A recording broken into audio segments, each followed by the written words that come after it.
This You want next to take, one, yeah, pearls versus pearls turds? versus turds. Uh-huh. So far, the scoreboard, by the way, this is where we take wisdom from out there in the world and we decide whether it is good or bad advice. The scoreboard right now is 9 pearls, 36 turds, and 21 ties.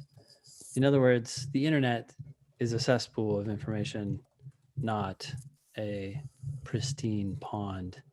Hey guys, I recently saw a couple of posts on Instagram from LSAT tutors that I thought could be potential content for pearls versus turds. Well, anything is potential content, really. The question is, will it be a pearl? What are your thoughts on this advice? Step one, achieve goal score untimed. Let's just stop right there. Don't achieve your goal score untimed. That is horrible advice. Okay. Why? You got to get used to ignoring the time. And so I get, I don't know how often it happens, but for new people, they come and they're like, so I did a test and I did it untimed and I got a 163 and I just can't understand why my actual tests are 150. And I guess all I need to work on is time. I mean, there's Right. all sorts of misunderstandings there. One, why are you getting a 163 on an untimed test? Like, that's not good. Two, um, now you've taken away the lesson that the only thing you need to work on is time to get your 163. And no, it's not just time. It's really a function of your understanding. And three, you're practicing in an environment that you're not going to do on test day. So you're not used to ignoring the time and going with the flow, which makes your practice different from your actual testing experience. Yeah, I agree. My my gut reaction to it was like, oh, that could be okay because, we are always talking about focusing on accuracy over speed and make sure that you can understand the questions and get them right, basically. But I didn't think it through. The next step is exactly what you're saying. Somebody's going to come to us with like, well, I'm happy with a 165 and I can get a 165 on with unlimited time. Mm-hmm. So now I'm going to change my focus to speed. I think there's a paradox here where this tip um, could end up having the exact opposite of the intended effect, right? Like people are going to be, I think it would be very easy for people to Mm-hmm. achieve their goal score untimed Yeah. and then falsely get the idea that, oh, okay, because I'm able to do it untimed, now all I have to do is work on my timing, which we never, ever, ever want you to work on your timing. We want you to go deeper into your understanding of the questions so that the questions get easier so that you don't have an issue with time. It's not, there is no tricks or tips for timing. There's no here's how to go faster. That's exactly the opposite of our whole strategy. I, Yeah. I guess I have even more problems with this. The more I think about it, how do you decide what your goal score is? Because I think many type A perfectionist lawyers are going to be like, well, 180. Yeah. But it's also the case that even an expert might not score 180 with unlimited time. Yeah. I mean, it's probably not the case. If I sat there for all day, I mean, I would have one or two that I would struggle with and I would eventually figure them out. Yeah. But you could be a damn good LSAT prospect and still not be capable of that for months, I would think, Mm-hmm. of studying. So it seems like, yeah. And then what happens is they don't time themselves at all, or they don't time themselves until the very last minute. And then once they do time themselves, then they think, oh, okay, now I'm playing a different game, which is this weird race the clock version of the LSAT, which we do not want you to do at all. Yeah. Now, I would say the drilling in the demon is untimed, but you're doing individual games, you're doing individual questions, making it impossible to determine what a time should be. There's no goal score. There's no, Yeah. there is no, when you're doing untimed practice, you're not even going to get a 120 to 180 score. So it's not about, I mean, yes, achieve your goal score on this question. Your goal score on this question is 1, Perfect. not 0, but Yeah. 1. And so when you do the drilling in the demon, that's how it is automatically. Like, I don't want you to hit the submit button unless you're sure it's going to turn green, which it does when you get it right. And that's one question at a time. Yeah, I can endorse this, but that's clearly not what the tip is about. The tip is about take a whole test and do it untimed and keep doing that until you can get your target goal. Goal scores are so stupid, man. Like, people come to me all the time with like, well, I've decided that I just want to get to 160, or I want to get to 165, or I want to get to 175. And it's always like, well, one, you might be selling yourself short. How'd you decide on 160? Yeah. 2, you might have set an unreasonable goal for yourself, which happens all the time. I mean, how many phone calls do you get, Ben? Oh, my practice test, I took the official test. I did Kaplan and my official score was 142. And I really need to get a 175 Yeah. because I have bad grades. And it's like, okay, you might be able to get to 175, but 175 would be a terrible goal for you to set for yourself if you're scoring 142. Yeah. If you're scoring 142, your goal should be 145, and then 150, and then 155, and work your way up in manageable increments rather than setting this outrageous pie in the sky goal that you just might not ever reach. Imagine this by analogy, right? A 144 is, or 142, I can't remember what you said, is an average starting score for most people just starting out. So it's kind of like being an average American. So you can imagine like an average American is like, oh, I'm going to take up running. Okay, well, go out and run a mile. It'll probably take you 12 minutes. I don't know. Right. And you're like, hey, I was watching the Olympics the other day and I saw some of the best people like getting sub 4 minutes. So, I mean, I can't do that. I know I can't do that, but I got to get at least like five. Like, really? Yeah. You're going to go from 12 minutes to 5 in the next, like, you're going to just start doing that? Like, you're going to injure yourself. All right. Well, anyways, that's my analogy. That was kind of cut short, but no, that's a perfect analogy. I 100% agree. I mean, you could do that same thing with any sport, deciding you're going to play in the NBA before you can dribble a basketball. It's like one step at a time, and so goal, I always have hated, shoot for the moon because if you miss, you'll hit the stars. That is the dumbest, most vapid nonsense. The truth is, if you try to shoot for the moon when you're not capable of a moonshot, you're going to blow up on the launch pad. You're not going to accidentally miss the moon and just end up on a journey out of the solar system. That's not how this shit works. Nope. You need to. You're gonna be a pile of wreckage. Yes, exactly. Yeah. There's a reason why Elon Musk does multiple repeat test fires and short little launches and suborbital stuff, and it's creeping up on it. Like, the dude's going to Mars, but he's not just like going to Mars on his first attempt. He's gonna be slowly creeping up. So let's get to the space station and dock and then get back to Earth. Yeah.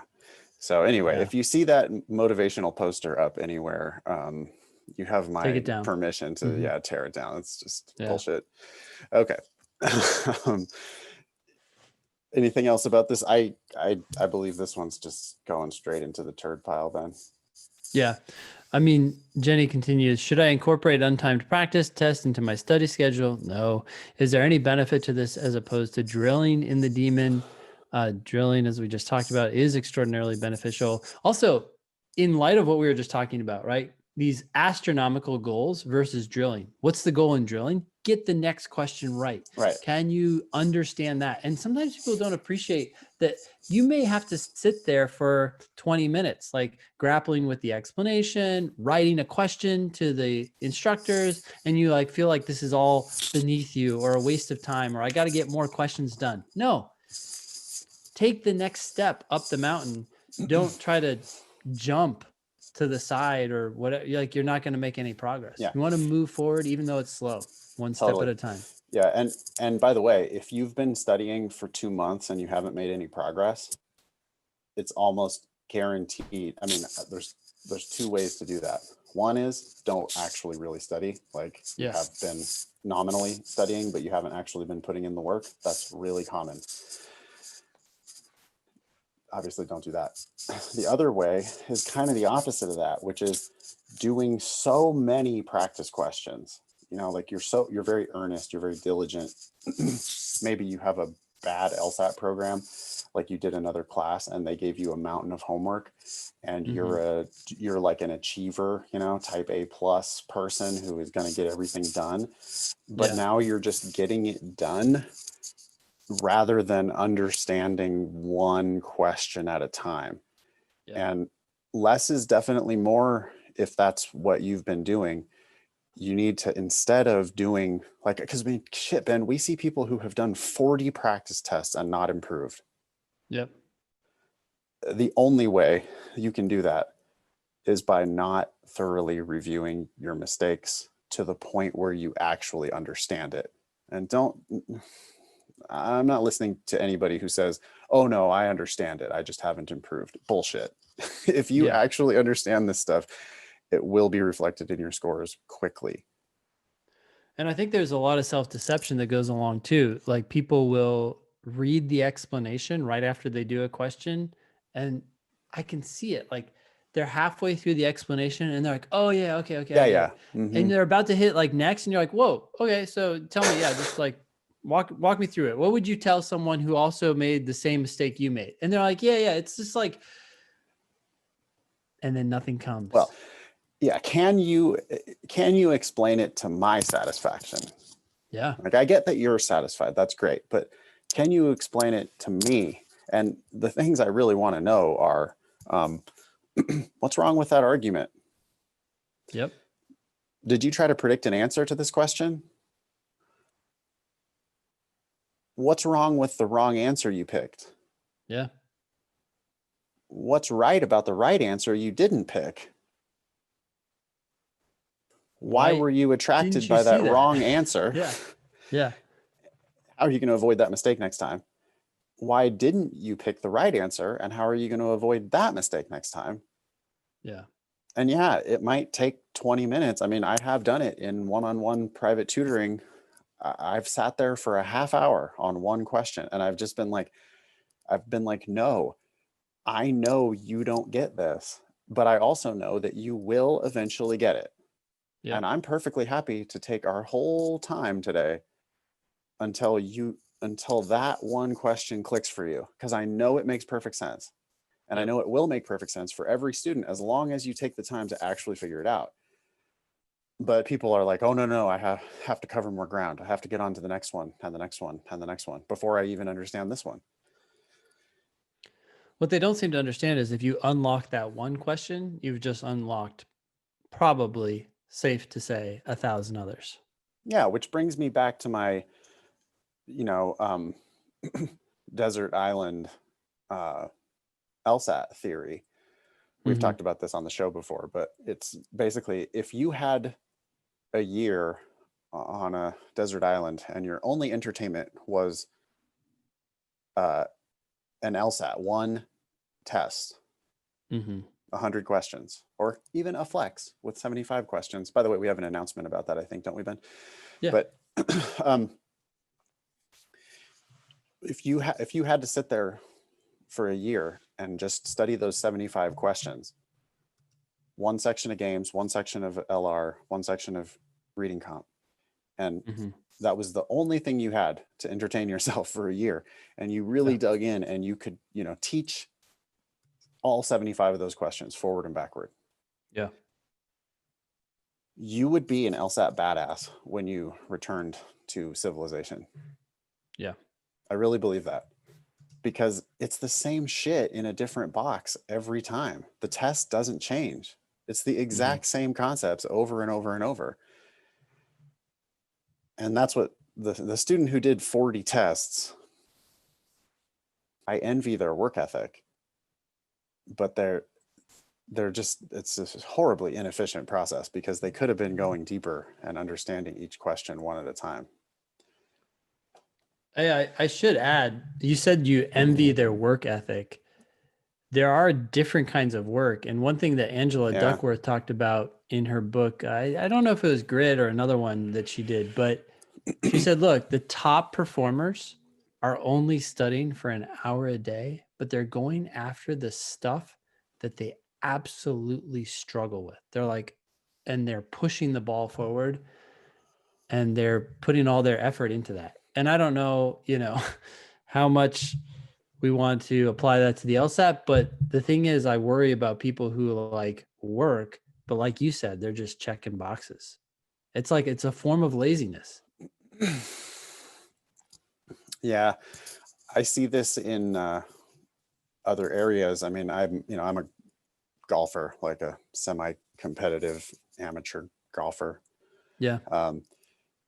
And there are dudes who show up 90 minutes before every round so that they can hit 2 full buckets of range balls.